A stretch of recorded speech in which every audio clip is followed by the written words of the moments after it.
যশোরের মনিরামপুর উপজেলার ঢাকুরিয়া বলিয়ানপুর গ্রাম। উদ্যোক্তা নওরোজ আবির 2020 সালে ইউটিউব দেখে অনেকটা শখের বশে শুরু করেন কুকুর পালন। 40,000 টাকায় কেনা বিদেশি জাতের সেই একটি কুকুর থেকে উপার্জন করেছেন তিনি লাখ লাখ টাকা। শুরুটা ছিল মূলত একটি জার্মান শেফার্ড দিয়ে, তাও পারিবারিক নিরাপত্তার জন্য কিনেছিলেন তিনি। তবে বাচ্চার চাহিদা বাড়ায় হয়ে ওঠেন খামারি।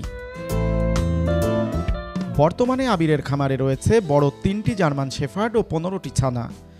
একটা কুকুরের পিছনে 2 থেকে 3,000 টাকা মাসে খরচ হয়। তো এটা হওয়ার পরে আমি দেখলাম এটা ভালো ইনকাম আসছে। বছর 2বার বাচ্চা যায়, একটা কুকুরে 8টা থেকে 12টা 9টা এরকম বাচ্চা যায়। তো এই বাচ্চাগুলো সেল করলে ভালো প্রফিট আসে। বিদেশি এই কুকুরগুলো লালন পালন করতে দিতে হয় পুষ্টিকর খাবার। প্রতিদিন মাংস, সবজি সহ বিভিন্ন উপাদান দিয়ে খিচুড়ি রান্না করে খাওয়ান খামারিরা।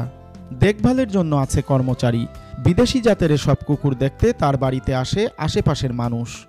পূর্ণবয়স্ক কুকুরকে 1 কেজি পরিমাণ খাবার দিতে হয়। মাংস সর্বনিম্ন 200 গ্রাম থাকবে এবং সপ্তাহে 2-3টা ডিম থাকবে, আর মাছও দিতে হবে খাবার রুচি পরিবর্তনের জন্য।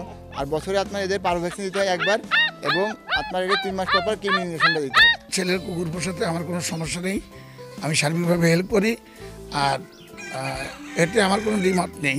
2 বছর আমি আসার পর থেকে আমি দেখাশোনা করি।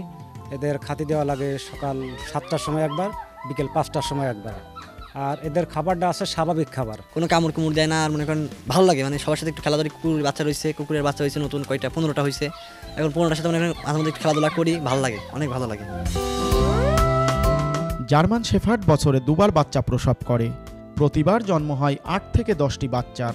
সঠিকভাবে প্রজনন করতে পারলে ভবিষ্যতে বিদেশ থেকে কুকুর আনার প্রয়োজন হবে না বলে মনে করছেন এই উদ্যোক্তা। তৌহিদুর রহমান, চ্যানেল 24, যশোর।